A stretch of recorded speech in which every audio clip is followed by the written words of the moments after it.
les invito a inclinar sus rostros para orar. Querido Padre que moras en los cielos, háblanos a través de tu palabra. Queremos pedir, oh Dios, que podamos sentir tu presencia en este lugar y que podamos escuchar tu voz hablando a nuestros corazones. Si en esta noche hay alguien que está a punto de tomar alguna decisión, permite, oh Dios, que antes de tomarla te ponga a ti en primer lugar. En el nombre de Cristo Jesús, amén. Bien, les invito a abrir sus Biblias en el primer libro de Samuel, capítulo 7, versículo 12. Primer libro de Samuel, capítulo 7, verso 12. Y dice la palabra de Dios: tomó luego Samuel una piedra y le puso por nombre Ebenezer, diciendo: hasta aquí nos ayudó ¿quién? Jehová. Aquí vemos a un Samuel tomando una grande decisión. ¿Cuál fue la decisión que él tomó? La de levantar un altar a Jehová. Y nota, hermano, que la vida es un suceso de decisiones, ya sean decisiones buenas o decisiones como malas. Lo que más me alegra del evangelio es que Dios permite que nosotros tomemos nuestras propias decisiones. Pregunto, ¿Dios le ha obligado a usted a estar aquí en esta noche en la iglesia? No, usted está aquí en esta noche en la iglesia o está conectado porque decidió hacerlo. Si usted termina en la prisión, muchas veces es por su decisión. En estos días, compartía con la Iglesia de la Esperanza y la quiero compartir ahora con ustedes acá, que en estos días hay un guardia ruso que estaba cuidando un museo que está enfrentando prisión y una multa elevada. ¿Qué le pasó a este hombre? En su primer día de trabajo, cuidando un museo ruso, ¿te imaginas estar allí con ese frío, cuidando un museo y ruso? Y de repente, en medio de la noche, en su primer día de trabajo, el hombre toma una decisión. ¿Cuál fue su decisión? Agarró un lápiz o un bolígrafo, tomó uno de los cuadros de ese museo y le pintó los ojos a la imagen. Entonces, usted lo puede buscar en las noticias, hace como 2 semanas atrás. Y el hombre le pinta los ojos allí a aquella imagen y de repente está enfrentando cargos, puede ir a prisión. Allí usted sabe cómo es el proceso judicial. Pero lo que más me impresionó fue la causa por la cual él le pintó los ojos al cuadro. El caso es que el cuadro era un cuadro bien valorado al punto que el cuadro vale $1.000.000. ¿Te imaginas agarrar un cuadro? Muchos de nosotros vamos a trabajar toda la vida y no vamos a ganar $1.000.000. Ahora te imaginas un cuadro, el hombre agarró, lo pinta y le preguntan, bueno, ¿por qué lo hiciste? No, dice que él tomó la decisión de hacerlo porque era su primer día de trabajo y se sentía aburrido. Entonces está en un problema porque tomó la decisión de hacer algo por estar, ¿qué cosa? Aburrido. Y tú vas a notar que por lo general, cuando tú tomas malas decisiones, es porque estás con la mente, ¿qué cosa? Ociosa. Dice la palabra de Dios, mente ociosa, ¿qué cosa? Mira, hermano, si usted se levanta a las 5 de la mañana, va para el trabajo, regresa, ora, estudia la Biblia, está predicando la palabra el día libre, ¿usted cree que usted le dé taller al diablo en algún momento? Ahora, en la escena que estamos analizando, vamos a notar que Samuel está en un punto clave de la historia del pueblo de Israel. ¿Qué estaba pasando en el pueblo de Israel? El pueblo de Israel se había desviado completamente de los caminos del Señor. El pueblo de Israel se había dedicado al ocio, a hacer fiesta, a estar en orgías, a adorar a Baales, a hacer las cosas malas. El pueblo de Israel se había ido bien lejos de Jehová. Sin embargo, se levanta Samuel Y Samuel toma una decisión. Samuel dijo: yo voy a estar ocupado todo el tiempo. Yo no voy a tener mi mente ociosa. Y Samuel se dedica a visitar casa por casa y a decirle a los hermanos que se volvieran a Jehová. Y cuando Samuel les dice esto, ocurre un milagro. ¿Cuál es el milagro que ocurre? El pueblo se vuelve, quieren buscar a Jehová de nuevo. De repente Jehová pelea por ellos. Y al Jehová pelear por ellos, Samuel dice: aquí donde Dios nos ha dado la victoria, vamos a tomar la más grande decisión. ¿Cuál decisión, Samuel? Vamos a levantar un altar. ¿Pero un altar para qué? Para recordar que hasta aquí nos ayudó Jehová. ¿Cuántos dicen amén? Ahora, querido hermano, ¿qué quiso decir Samuel cuando dijo hasta aquí? ¿Con qué tiene que ver ese hasta aquí? Ese hasta aquí tiene que ver con redención. ¿Y por qué tiene que ver con redención, pastor? Te lo voy a explicar por qué. Porque cuando Samuel dijo hasta aquí, tiene que haber un punto de partida y un punto hasta donde usted llegó hasta ese lugar. ¿Están de acuerdo conmigo? Entonces, hubo un día donde tú te encontraste con el Señor. En otras palabras, todos un día nos encontramos con un hasta aquí.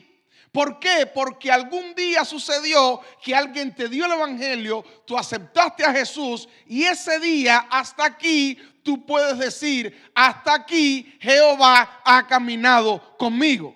Y mi pregunta es: ¿recuerdas tú ese día de partida? ¿O se te ha olvidado ese día cuando te encontraste con Jehová? Y yo por un momento quisiera entrar en la mente de Samuel. Sí, pastor, sí. Porque yo me preguntaba mientras estudiaba el texto: bueno, ese hasta aquí de Samuel, ¿desde dónde viene? Y hermano, mi mente voló que el hasta aquí del pueblo de Dios vino cuando Dios los redimió en la esclavitud de Egipto.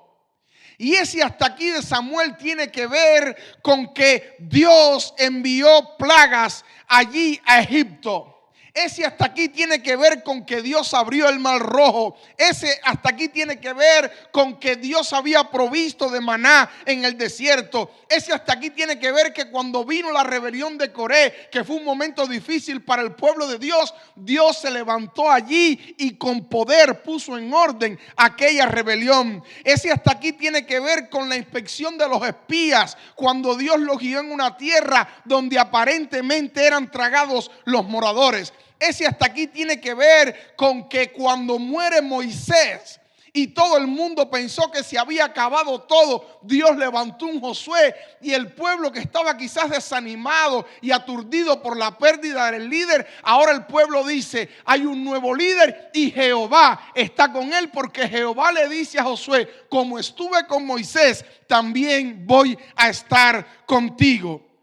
Y querido hermano, de igual manera ese hasta aquí tiene que ver cuando Dios hace un pacto en el monte Sinaí con el pueblo y le dice: pueblo mío, si ustedes me son fiel, yo les voy a ser fiel siempre. Ese hasta aquí, ese benecer tiene que ver con algún punto de partida. Me pregunto, hermano, cuando miras tu vida retrospectivamente, ¿recuerdas ese día donde te encontraste con el Señor? Yo me acuerdo como si fuera hoy el día que me encontré con el Señor. Y de allí hasta aquí ha llovido, hermanos, muchísimo. Hay algunos que llevan 20 años en la iglesia. ¿Hay alguien que lleva aquí 50 años en la iglesia? 40, 30, 40, Jonathan. Más. ¿Y cuántas cosas Jehová ha hecho por ti? Querido hermano, ¿cuántas cosas Jehová ha hecho en tu vida? ¿De cuántos peligros te ha protegido? ¿Cuántas escenas tristes tú has pasado? Ahora, querido hermano, nosotros también tuvimos nuestro punto de partida, ¿saben? No se crea que el llegar a la iglesia usted llega así porque llegó por accidente, no. Aún los que nacen en la iglesia también tienen su punto de partida. Por eso, Jonathan, muy buen punto has presentado. 40 años en la iglesia, pero tuviste que tener tu punto de partida, porque aunque usted se críe desde pequeño en la iglesia, usted va a llegar un día donde realmente usted va a tener su punto de partida desde donde conoció a Jehová. Jehová lo redimió, usted decidió serle fiel y usted va a poder decir hasta aquí. Ese día que usted tome esa decisión de decir, mi vida va a ser para Jehová. Hay personas que el hasta aquí fue un día que tuvieron un accidente. Y yo pensaba en los personajes bíblicos. Pedro, ¿cuál fue el punto de partida de Pedro? ¿Cuándo Pedro toma esa decisión? Hay muchos momentos, pero mi mente va a cuando Pedro estaba pescando. ¿Qué tiempo? Toda la noche. Y de repente frustrado, no tenía alimento para llevar a su casa, quizás imaginando y dramatizando un poco la escena. Pedro se encuentra con Jesús y Jesús le dice, ve mar adentro. Y le dice allí, toma la red y tírala. Pero Señor, si hemos estado pescando toda la noche. Pedro, tira la red. Hermanos, la vida es un conjunto de decisiones. ¿Te imaginas que Pedro hubiese tomado la decisión de no tirar a la red? No hubiese tenido su punto de partida.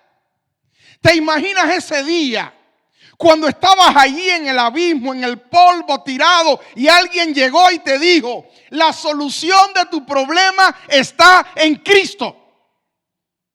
Si tú hubieses decidido, no, mi solución está en tener más dinero, en un médico que me ayude, pero ese día tomaste la decisión correcta. ¿Cuál decisión, pastor?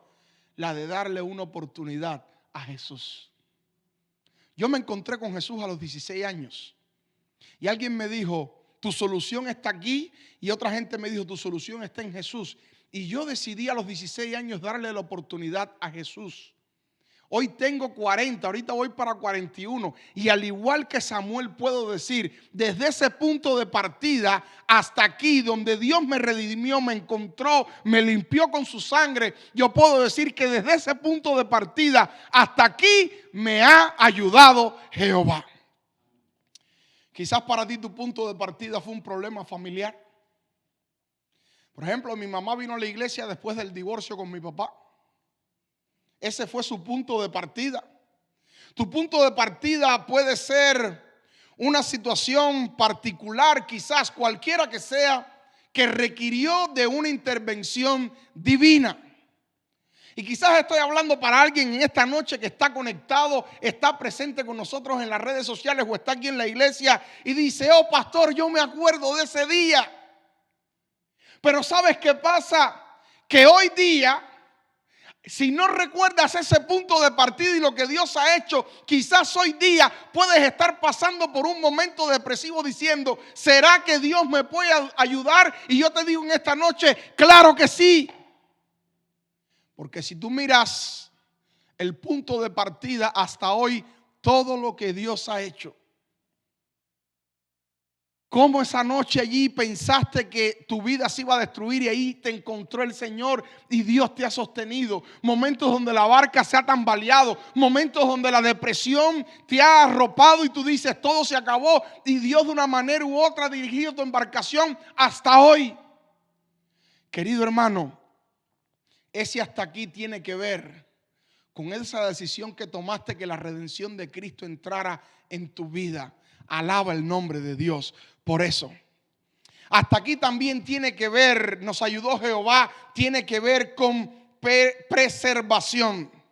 Y usted dirá, pastor, ¿cómo que preservación? Sí, tiene que ver con preservación. Y miren, esa decisión que toma Samuel de decir, vamos a buscar a Dios, vamos a seguir a Jehová, vamos a hacer la voluntad de Jehová, no solamente los lleva a reflexionar en que Dios es su redentor, como Dios los redimió de la esclavitud de Egipto, sino que también los lleva a que ellos analicen que Dios hasta ese momento los había preservado. Dice la palabra que Dios los ayudó en Egipto. Dios los ayudó cuando estaban allí entrando en el territorio cananeo. Dios los ayudó no solamente a entrar en una tierra donde fluía leche y miel, sino que Dios los libró de todos los enemigos y los preservó. Hermanos, todos hemos pasado por diferentes momentos donde han venido momentos de peligro a nuestra vida y Jehová ha estado a nuestro lado. Pero Ebenezer, más que redención y más que preservación, tiene que ver con una respuesta a la oración. Y aquí es que quiero entrar en asunto. Ebenezer es producto de que el pueblo decide orar. ¿Cuántos dicen amén? Y usted dirá, pastor, ¿qué tiene que ver una cosa con la otra? Sí, hermanos, el pueblo decide orar. El pueblo se dio cita en un lugar llamado Mizpa. Pero ¿qué cosa era Mizpa? Mizpa era el mismo lugar donde ellos hace más de 20 años atrás habían perdido el arca. Y entonces Samuel llega y les dice, miren hermanos, el arca no puede estar más en una casa. El arca tiene que ir a un lugar donde podamos adorar el nombre de Dios. Yo no sé si usted recuerda el contexto. ¿En qué contexto se da esto? ¿Ustedes recuerdan al sacerdote Elí? Elí era el sacerdote que estaba cuando Samuel era un niño. Y cuando Samuel es un niño, ya Dios tenía el reemplazo de Elí. ¿Por qué? ¿Qué pasaba con Elí? Elí no supo educar bien a sus hijos. Elí era un padre permisivo. Elí dejaba que los hijos hicieran y deshicieran en el templo. Elí dejaba que los hijos tomaran la grosura, que se repartieran los corderos como ellos querían. Elí fue un personaje que se dedicó más a la iglesia que a sus hijos. Y Elí puede representar hoy día a aquellas personas que le dan más tiempo al trabajo que a su familia. Elí puede simbolizar hoy día a aquella persona que no pone las prioridades en orden. Porque primero viene Dios, en segundo lugar viene la familia y en tercer lugar viene la iglesia. Eso puede simbolizar Elí. Y miren hermanos, lo triste de Elí, que está en el contexto cuando Samuel está en el templo, es que cuando los filisteos toman el arca, ¿qué sucede? Los filisteos toman el arca, pierden la batalla los israelitas, matan a los hijos y ¿saben qué es lo impresionante? Que llegan y le dicen, mira, tus hijos fallecieron y él está tranquilo. Pero cuando se entera que los filisteos habían tomado el arca, ¿saben qué le pasó a este sacerdote? Se fue para atrás, se dio aquí en la nuca y murió. Es decir, que le dolió más el arca que ¿qué cosa? Que sus hijos. Tengamos cuidado, hermanos. Tenemos que tomar decisiones claras en la vida. Es bueno venir a la iglesia, es bueno adorar a Dios, es bueno tener devoción por Dios, por las cosas espirituales, pero tú tienes que decidir poner a Dios primero. Y en segundo lugar, tu familia. Lo tercero es la iglesia. Pero hay veces que nosotros ponemos primero la iglesia, después la familia y en tercer lugar a Dios. Porque nosotros creemos muchas veces que la iglesia y Dios es lo mismo. Y no, la iglesia es una cosa y Dios es otra. Dios es soberano, Dios es el primero. Porque este lugar hoy día es una iglesia, pero mañana puede ser una discoteca. Pero Dios siempre va a ser Dios. Y tenemos que entender claramente que en este contexto Dios llama a Elí y a Samuel. Y Samuel está viendo todo esto. Y cuando Dios llama a Samuel, imagínate que en ese momento, cuando él era pequeño, el arca se va y ya Samuel es un sacerdote. Está ministrando. Pero el arca no tenía templo porque el pueblo se había desviado. La gente no quería mandar el diezmo y la ofrenda a la iglesia. No creían en la religión. Se habían ido tras Baal. Habían tomado una y otra vez malas decisiones los israelitas. Y así nos pasa muchas veces a nosotros. Nos desanimamos, no tomamos las decisiones correctas y vamos descendiendo. Pero qué bueno que Dios siempre va a levantar a alguien para que nos diga, vale la pena decidirnos por Jehová. Y ahora el sacerdote Samuel dice, ya no podemos tener más el arca en una casa, pero para que el arca tenga un templo y para que nos consagremos, vamos a Mizpa. Ahora, ¿qué había en la mente de los israelitas cuando Samuel dijo vamos a Mizpa? ¿Sabes qué había en la mente de ellos? Pero Samuel sabe lo que está hablando. En Mizpa fue el lugar donde perdimos el arca. ¿Cómo que vamos allá? Hermano, ¿sabes por qué? Porque Dios quiere darte lo que tú has perdido en el mismo lugar donde lo perdiste. Si tienes fe y confías en Dios, Dios te lo puede dar. Pastor, ¿será que Dios me puede devolver el amor inicial que yo tenía por mi esposa o por mi esposo? Sí. Pero ¿cómo lo hago? Aquí está la clave. Toma la decisión que tomó Samuel. Samuel le dijo al pueblo, tenemos que ir a orar al mismo lugar donde perdimos el arca. Tenemos que ir a Mizpa. Entiendo, el hermano, el secreto está en la oración. El secreto está en consagrarnos.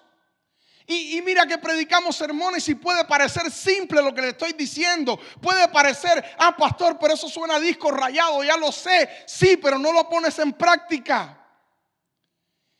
Y si tú decides consagrarte, algunas cosas van a pasar. Y te voy a dar algunos tips en esta hora para que tú sepas cuándo es que tú te estás consagrando a Dios. Lo primero que va a pasar cuando tú te consagras a Dios es que el enemigo se va a activar en tu contra. ¿Qué enemigo, pastor? El diablo. Mira, ellos deciden ir a Mizpa. Ellos deciden consagrarse nuevamente y van hasta allá. Y cuando están ayunando y orando, dicen los filisteos, ya nosotros vencimos a Israel en ese territorio. Y los vencimos en posición de guerra. Los vencimos cuando trajeron el arca como amuleto. Ahora, ¿qué están haciendo ellos? No tienen armas, no tienen nada, no están preparados. ¿Qué están haciendo? Están arrodillados orando. ¿Cuántas veces has querido luchar por tu fuerza y el diablo te ha vencido? Porque no hay ningún arma que tú puedas levantar contra el diablo que no sea la del ayuno, la oración, la consagración y poner a Dios en primer lugar. Y mira, hermano, cuando tú decidas consagrarte, automáticamente el diablo se va a activar en tu contra. Yo lo tengo por claro. Fíjate que después que se hace, en estos días hicimos el evento allá en Homestead, en la iglesia de Silver Palm, y fue un tremendo evento. Estaban los jóvenes alabando, adorando. Fue un evento maravilloso y los que estuvieron allí lo pudieron ver. Hermano, el lunes ya la cosa empezó. Y me rompieron el espejo del carro y acá y allá. Y yo le dije a Becky, el diablo qué equivocado está. Si él me está mandando señales de que lo que pasó el sábado fue bueno para algún joven y me quiere asustar, no. Ahora vamos a orar más. Y llamé al pastor García y le dije, pastor, ahora tenemos que preparar una acampada para los jóvenes. Porque el enemigo es especialista. Cuando tú quieres hacer algo bueno para Dios, cuando tú quieres consagrarte, el enemigo es especialista activándose en tu contra. Y querido hermano que eres líder, Jonathan, Jonito, Daisy, los hermanos que están acá, Humberto, los que están acá que son líderes. Y si tú eres líder, estás en las redes sociales. Una vez que tú decidas consagrarte y buscar a Dios, el enemigo va a venir a tratar de que tú desistas de esa decisión que has tomado. Y los israelitas habían dicho, vamos a Mizpa, nos vamos a consagrar, vamos a ayunar y vamos a clamar a Jehová. Y el diablo fue allí diciendo, vamos a levantar a los filisteos para que vayan y los destruyan. Pero qué equivocado está el diablo, porque cuando tú te arrodillas, él no te puede tocar. No puede. Hermano, yo no sé tú, pero yo todos los días necesito un Mizpa. Lo otro que te va a pasar cuando tú decides consagrarte y tomar la decisión, la grande decisión de decir, yo voy a consagrarme a Jehová, tú vas a ver que muchas veces los recursos te van a escasear. ¿No te ha pasado? Hay personas que dicen, ay, antes cuando yo estaba en el mundo, me sobraba el dinero para comprar cigarros y para comprar bebida, y ahora que estoy en la iglesia no me da ni para echar $1 de ofrenda. ¿No he escuchado personas decir eso? Porque muchas veces cuando estamos haciendo lo malo, el diablo nos deja tranquilitos, pero cuando usted se consagra a Dios, el diablo dice, yo lo voy a apretar un poquitico para ver si él es fiel de verdad. ¿Y saben qué pasa en este contexto? Cuando ellos llegan allí a adorar, dicen, no, si vamos a adorar, vamos a ofrecer un sacrificio a Jehová. Y cuando se dan cuenta, como no había dinero, no estaban consagrados, lo habían despilfarrado todo, porque eso es un punto. La gente dice, cuando yo estaba en el mundo tenía mentira. Si el dinero se te iba en cigarro, en alcohol, en droga, no tenías nada. Pero tú te recuerdas cómo te entraba, pero te salía más de lo que te entraba. Y los israelitas habían derrochado tanto que ahora estaban ofreciendo sacrificio a Jehová. ¿Y sabe lo que le estaban ofreciendo a Jehová en sacrificio? Agua. Y yo no he visto en ningún lugar de la Biblia, en las leyes de Moisés, que diga que se podía ofrecer sacrificio con agua. Pero ¿saben qué era lo más importante en este contexto? Que aunque estaban ofreciendo sacrificio con agua, ellos estaban allí de sincero corazón. Y como estaban allí de sincero corazón, Dios estaba allí con ellos. Y muchas veces las personas dicen, no, es que yo no tengo nada que ofrecer a Dios. Miren, hermanos, los israelitas estaban ofreciendo agua. Tomaron la decisión de consagrarse y dijeron, Señor, no tengo nada, lo que tengo es agua.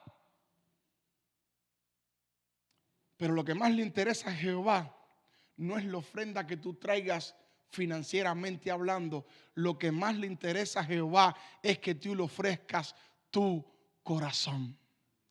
Porque cuando tú te entregas a Jehová de sincero corazón y tomas esa decisión, y yo sé que hay personas que están aquí congregadas que saben lo que yo estoy hablando, porque muchas veces venimos a la iglesia, nos vestimos bien bonito, nos ponemos nuestra corbata, nuestro lazo, nuestro bow tie, nos ponemos nuestros zapatos, nos perfumamos, venimos a la iglesia, pero es solo pura apariencia. No le estamos ofreciendo a Dios un sacrificio completo de nuestro corazón. Y Dios prefiere más que la apariencia, Dios prefiere el corazón. No estoy diciendo, pastor, entonces tengo que andar todo desfachatado para demostrar que yo soy de corazón cristiano. No es eso lo que te estoy diciendo. Lo que te estoy diciendo es que lo más importante para Dios es lo de adentro, no lo de afuera. Lo más importante para el ser humano es lo de afuera, pero lo más importante para Dios es lo de adentro. Por eso me gusta mucho predicar sermones que tengan que ver con el cambio de adentro, no el de afuera. Porque el cambio de afuera es un resultado de lo que sucede adentro del corazón del ser humano. Y los israelitas estaban ahí ofreciendo agua. Pero a Dios no le importaba el agua. A Dios lo que le importaba era el corazón de ellos. Porque anteriormente habían estado ofreciendo sacrificios perfectos, corderos engordados. Pero su corazón estaba lejísimo de Jehová. Y entonces Samuel dice, bueno, aunque estamos adorando aquí y le estamos ofreciendo agua a Jehová, Samuel es profeta. Y Samuel sabe algo. ¿Qué sabe Samuel, pastor? Que sin derramamiento de sangre, dice la Biblia, no hay qué cosa. Y entonces Samuel mira para allá y ve un corderito de leche que estaba allí acabando de salir, estaba recién destetado de la madre. Y ustedes saben que el cordero tenía que tener cierta medida, cierto tamaño, tenía que ser perfecto. Sin embargo, allí le mete en mano ese corderito de leche. ¿Qué culpa tenía ese corderito de leche, hermanos? ¿Qué culpa tenía? Inocente, allí tenía que venir a morir. Asimismo, querido hermano, ¿qué culpa tenía Cristo Jesús? Jesús era inocente. no tenían por qué venir a morir. Sin embargo, Jesús vino, Jesús tomó la decisión. Dice la Biblia que no se aferró al cielo, descendió a esta tierra. Y yo te digo, querido hermano, el Cordero de Dios que quita el pecado del mundo sigue siendo la solución del ser humano. La sigue siendo. Y si en esta noche tú decides aceptar a ese Cordero de Dios que quita el pecado del mundo, si tú tomas esa decisión en esta noche, tú vas a salir de este lugar entendiendo que vale la pena la vida en este mundo solamente con el Cordero de Dios. Y muchas veces las personas me dicen: pastor, ¿será que yo puedo venir a los pies de Cristo? Pastor, me faltan tantas cosas por cambiar en mi vida. La Biblia me dice que aunque ese Cordero no cumplía los requisitos para ser ofrecido en sacrificio, aunque no cumplía los requisitos, Jehová lo recibió. Y aquí yo veo parte del proceso de la redención del ser humano. ¿Cuál es, pastor? Sencillo. Quizás tú te veas como ese corderito de leche. ¿Por qué? Porque todavía no estás grande, no estás maduro en la fe, no tienes el suficiente conocimiento de la Biblia. Y tú dices: bueno, tengo que esperar a estar robusto y fuerte para ofrecerme en sacrificio a Jehová. Sin embargo, Dios no quiere eso. Dios quiere que tú vengas así como estás, le aceptes, te bautices, y Él en el proceso te va a ir alimentando, te vas poniendo robusto, te va a santificar hasta el día que llegues al reino de los cielos. Pablo describe este proceso. Dice Pablo: cuando era niño pensaba como niño, caminaba como niño. Y Pablo habla de que el alimento espiritual para el recién convertido hay que darle leche. ¿Qué cosa? Espiritual. Pero muchas veces queremos ser corderos fuertes y robustos para ser ofrecidos en sacrificio a Dios. No creo que este corderito de leche de la historia haya tomado la decisión por sí mismo. Pero nosotros también podemos ser símbolo de este corderito de leche. Y nosotros sí tenemos raciocinio, porque Dios nos creó a su imagen y semejanza. Querido hermano, no esperes más para ofrecerte en sacrificio a Dios. ¿Sabes qué es lo más lindo de todo? O lo más triste a la vez. Que si tú no te conviertes a Dios y no das el paso, nunca vas a tener un Ebenezer en tu vida. El Ebenezer es solamente para aquellos que un día aceptaron a Jesús en sus vidas como Salvador personal. Entonces tú puedes decir: bueno, pastor, ¿por qué yo no puedo decir hasta aquí si no me bautizo? Porque si no tienes un punto de partida, no puedes comparar cómo Dios te ha guiado hasta aquí. Samuel podía decir: desde que mis padres fueron redimidos en Egipto con la sangre en el dintel, hasta aquí Dios nos ha cuidado, y lo ha demostrado hoy. Nos ha cuidado de los filisteos. Querido hermano, y en los 3 minutos que me quedan te lo quiero decir. Tú necesitas un Ebenezer. Sí, pastor, todos los necesitamos. Pero para poder llegar al Ebenezer de nuestras vidas, tienen que pasar por lo menos 4 cosas. Lo primero que tiene que pasar es que tú tienes que experimentar arrepentimiento. Lo segundo, tienes que confesar tu pecado. Lo tercero, tienes que orar. Y lo cuarto es que tienes que aceptar el sacrificio de Cristo Jesús. Si tú experimentas arrepentimiento en tu vida, el arrepentimiento te va a llevar a la confesión. La confesión te va a llevar a orar, y al orar estarías aceptando el sacrificio de Cristo en tu vida. Ebenezer es símbolo de fidelidad divina. Ebenezer es símbolo de testimonio pasado, presente y futuro. Porque cuando Él dice: hasta aquí nos ayudó Jehová, quiere decir que en el pasado Dios me ayudó, que en el presente lo está haciendo, y si en el presente y en el pasado me ayudó, yo sé que Jehová me ayudará por toda la eternidad. Mi pregunta es, querido hermano, ¿perdiste en Mizpa el primer amor de tu matrimonio? ¿Perdiste en Mizpa el primer amor con Cristo Jesús? ¿Perdiste en Mizpa tu finanza? ¿Perdiste? ¿Hay algún Mizpa que te ha quitado la salud? ¿Hay algún Mizpa que te ha quitado el sueño? Hoy Dios quiere que tú recuperes todo eso. Lo único que tienes que hacer es volverte a Jehová de sincero corazón. Mi pregunta es, ¿cuántos quieren levantar hoy un altar que simbolice Benecer en sus vidas? ¿Cuántos toman esa decisión? Ponte en pie, que quiero orar por ti. Hermano que estás en las redes sociales, toma la decisión en esta hora. Levanta el altar en tu casa y toma la decisión de decir: hasta aquí Dios ha estado conmigo. Oramos. Querido Dios que moras en los cielos,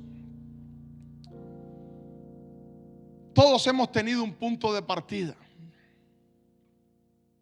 Gracias porque un día nos encontramos contigo. Y quizás estoy hablando para alguien que no ha tenido ese punto de partida. Permite, oh Dios, en esta noche que ese punto de partida sea hoy, aquí y ahora.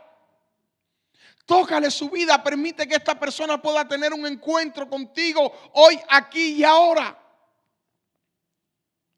Querido Dios, gracias. Porque ese hasta aquí tiene que ver con redención.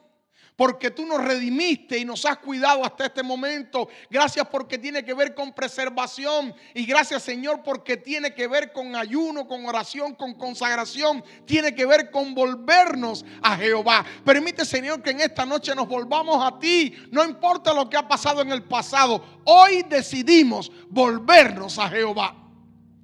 Dios, como pecadores no tenemos ningún mérito.